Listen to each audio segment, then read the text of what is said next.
to Life at the Museum from the Kids and Museums Youth Panel. I'm Mohammed. Dust off your ideas of what a museum is and join me and the rest of the youth panel as we explore museum life behind the glass. Future-focused conversations bridging the gap between young people and old institutions, from career tips to climate activism. What can museums offer young people today, and how can we shake things up? In this episode, Eilish is at PK Porthcurno, the Museum of Global Communication. She and our guest speakers will be covering career tips on how to break into the heritage sector. Over to you, Eilish. I'm just now coming up to PK Porthcurno Museum. I drove down into the valley past Morgie, who is the gigantic squid who lives in the PK Porthcurno car park, or the tennis courts rather. He's bright red and he's made of recycled plastic tubing, and he works the same as kind of a can on a string, where you speak into one end of his arms and then someone else can hear you. And he's been there. He was there all summer last year, and hopefully he'll be here for a while because he's really, really striking and a great use of the space on the tennis court. So I'm just now walking up to the learning centre, which is where I'm going to be doing an interview with a couple of PK staff members. I've never been in the learning centre before, so this is really exciting. So it's all glass fronted, and I can't really see much. I can just get the reflection of the rest of the valley looking back at me. My name is Eilish and I am part of the Kids and Museums Youth Panel. I'm here today in the very depths of West Cornwall at PK Porthcurno Museum.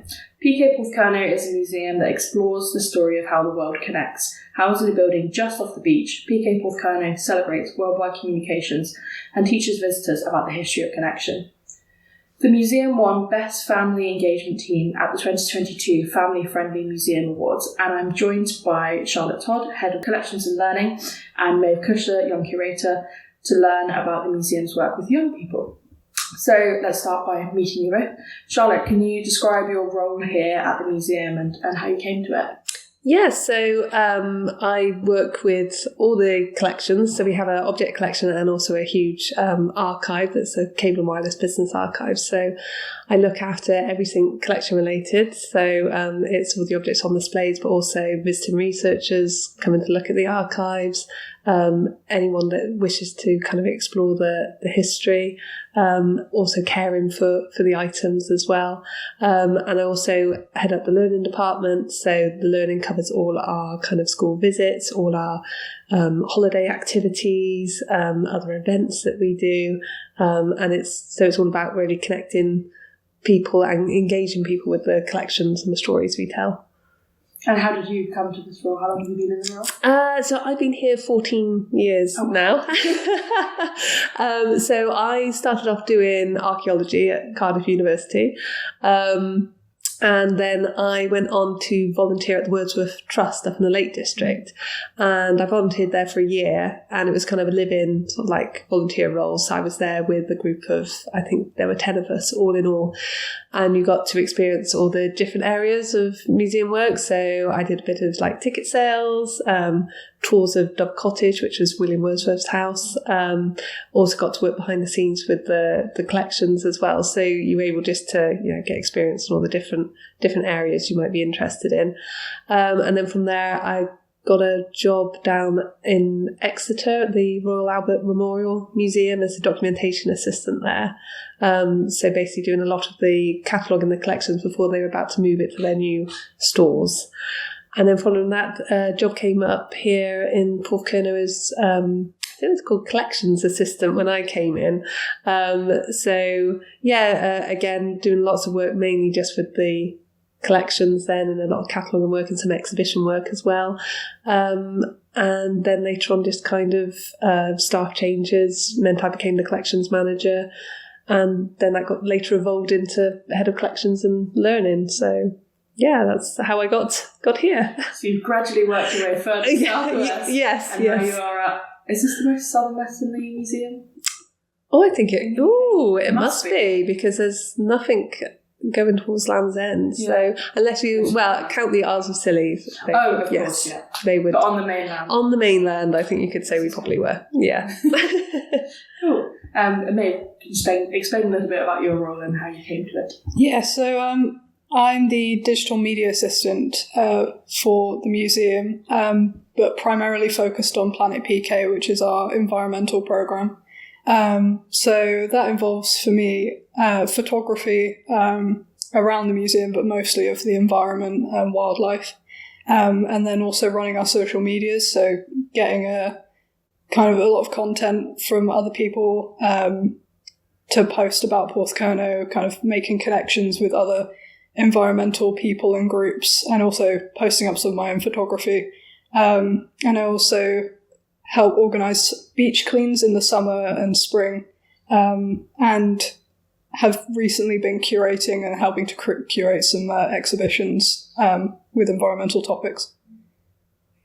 So how did you come to the role? So I worked in the cafe, first of all, as a teen, and then started working as a young curator voluntarily in the museum. And then when COVID struck, I kind of started getting into wildlife photography, and was kind of volunteering some of my photos up for social media, turned into a part-time role where I could do that more consistently. Cool, thank you. Okay, I know this is a horrible question, but I have to ask. Do you have a favourite object in the museum? So maybe I can come to you first. Do you have a favourite object? Or a favourite story, maybe? I mean, my favourite object isn't actually on display. It's George Spratt's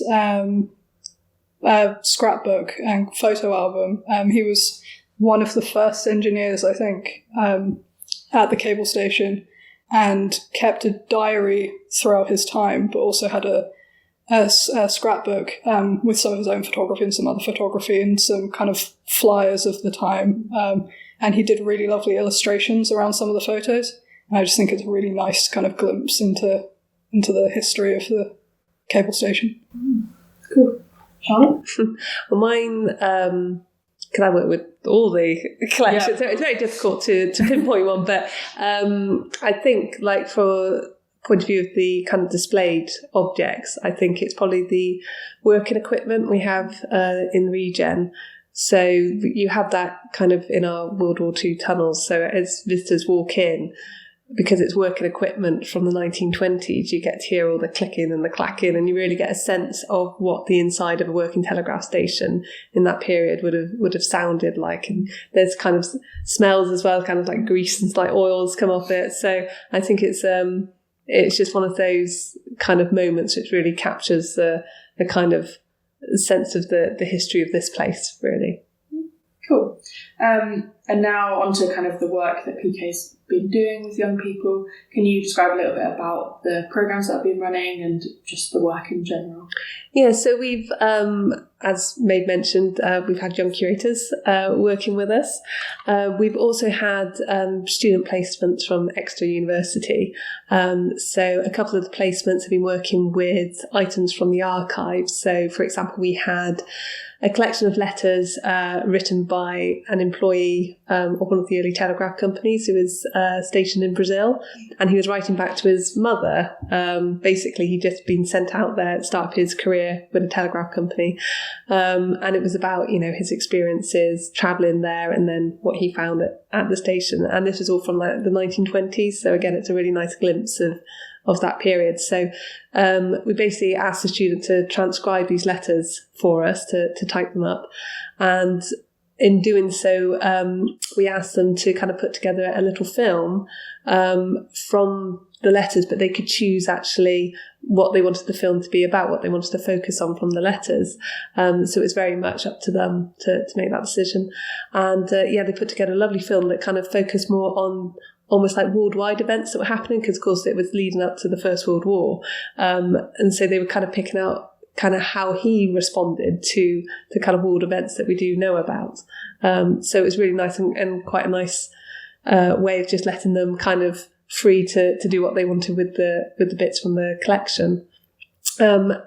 Likewise, we recently had a project, PK 150 Connected Collections, and that connected students from Exeter University with students at other universities around the world. to again access the archives. So they worked as pairs. So you had one based here in the UK, others based. We had some in India, Australia, South Africa, and Portugal, and they worked together to access the archive and then again come up with their own outcomes. It was entirely up to them what they wanted to do. So some did blog posts, others did again films. One pair did some artwork as well. So it was just a really interesting way to just again let them interpret the collections as they wanted, from their own viewpoint and perspectives. We've also had recently a student, Bianca, who was a model making student at university, and she approached us about making a model of an item that would be useful for our visitors. So she actually created a model of a cable sample, which was for people with visual impairments. So she worked on making it kind of quite tangible, so you can kind of really get a feel of the different layers in the cable. You can pull it out and really explore it. And also she did it in a different kind of colour palette as well. So very much, again, focusing on people with visual impairments. So we had lots of kind of projects like that with students. We've also done digital takeover days. So one of our students, Bianca, she did the theme of it was well-being. So she did a nature trail around Porthcurno Valley, but very much based on the senses. So what you hear, what you see, what you smell. And so on the digital takeover day, she did all the artwork for this trail. And so we kind of released some of the artwork throughout the day on social media, and she wrote about kind of how she came to do the artwork, what kind of inspired her to do the drawings. So again, just a really different way of kind of approaching the collection and our environment as well. Yeah, and I think that's really important, being able to quantify collections and get involved with them rather than just seeing museums as something behind a case. I think that's it. We really want kind of the voice of young people to come through. So, it really challenges the way that we approach how we interpret our collections and our stories, because, I've been working in museums for so long, I realise that I'm probably a little bit kind of narrow in the way that I approach how we interpret it. So to bring in kind of fresh eyes to look at the collections and explore them in different ways and pull out different stories is just really beneficial. So you've kind of just answered my next question. Let in there. Which is, why do you value the work with young people? We know that young people are getting things out of it, and this is great for young people to get involved in the museums, but what does the museum gain from involving young people in the process? I think it's making sure we stay relevant as much of anything. So we do remain a place that young people want to come to, want to explore, and they feel like it is a place they can come to as well. And something which, the benefits work both ways. Yeah, cool. Okay, so the next question is, can you describe any future work that is planned that involved young people? I mean, we really want to have quite an active group of young people. That's what we would aspire to, is actually, so we've done lots of individual placements or pairs of students, but I think what we'd really like to have is a kind of group of young people who kind of come here, meet regularly, explore the collections, explore the stories, the site, and actually then co-produce outcomes with us, which could be anything: exhibitions, blog posts, photography, trails. We even had actually some students who actually did a workshop with some Year 6 children as well. They kind of had some training with our learning team.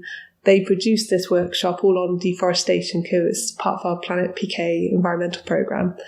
And then they actually led a workshop for some Year 6 children from Falmouth school. So, I think we're really open to the ways that young people can get involved with us.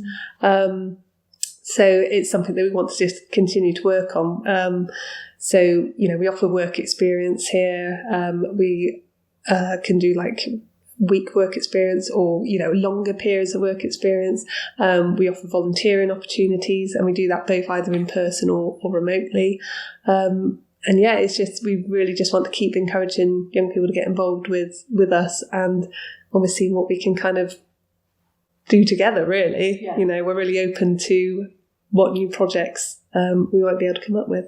Yeah, and that co-curation is so important as well, especially for staying relevant and making museums more accessible. Yes, definitely. For young people. It's so hard going into a museum and being like, this is really boring, Mm-hmm. and you don't see yourself in the space. Yeah, I mean, it's bringing in young people. It kind of challenges the way that we work at the moment, and they come up with ideas that I hadn't thought about, and also they come up with different ways of sharing it. So especially when it comes to more digital technologies, you know, they go, oh, we could try doing this or something. You know, it's just taking that risk to explore different ways that just, again, it's come back to that relevance thing again. Yeah, great. Okay, the next question is, and maybe this is one for you a bit, Maeve, about how young people can get involved with their local museum. Yeah, I think the key to that is just going into your local museum, getting to know it, and then just talking to the people there, because there will be work experience opportunities available and there will be ways you can volunteer. And I think, especially now, museums are very open to having young people involved. And you will have like a lot of strengths as a young person, or different interests that museums might need. And yeah, I think it's just being in that environment and kind of helping out however you can. I think volunteering for me definitely kind of got me into it more. Yeah. I think Maeve kind of covered it. Yeah. I was basically saying, volunteering is better, and that's how I got into museums as well. It's that volunteering, gaining that experience that really helps to, you know, set you on your path if that's where your interest lies, is a career in museums.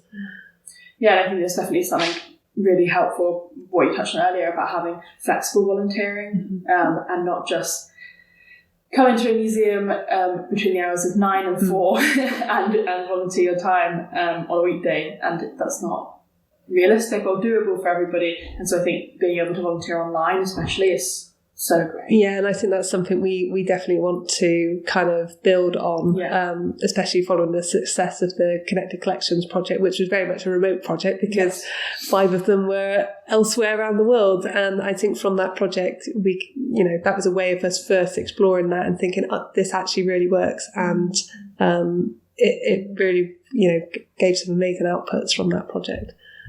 Interesting. How long we've been talking for.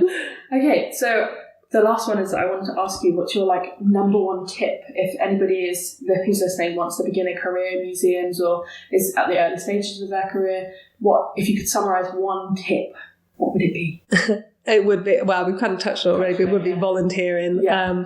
It's the best way to just gain skills in different areas, especially if you move around different departments. You really get a sense of the whole museum, how they work.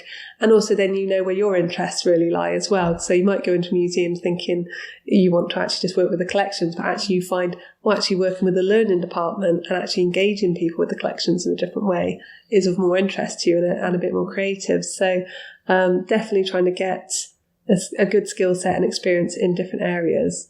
I think that's the best way to really start kind of working towards a career.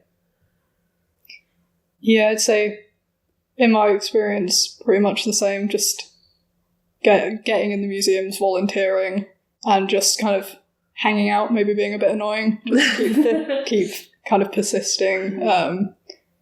But yeah, just doing whatever interests you around the museum and get involved however you can, really. And usually through the volunteering as well, that's usually when you get more training opportunities as well. I found that, all of a sudden I could get onto different training courses or could be put forward for it. And also you get a chance to network with people at other museums. And that's also really, really important in the museum world, I think, to create a network of people based at different ones. Yeah, definitely. It's very, very important, especially down here. Yeah. to know lots of different people. Thank you again to our guests for taking the time to speak with us, and thank you for listening. If you enjoyed this episode, there are several more in the playlist featuring some really interesting museums. Don't forget to share the podcast with your friends and your families, and we hope to see you again. And for those aged 16 to 25, we would like to extend an invitation for our upcoming Youth Summit, an event designed and delivered by young people for young people. The Future is Now Museum Youth Summit is a space where peers can discuss the future of young people's works in the heritage sector, with opportunities to network and plenty of coffee breaks in between. If that sounds interesting, you can find more information through the link in the description below.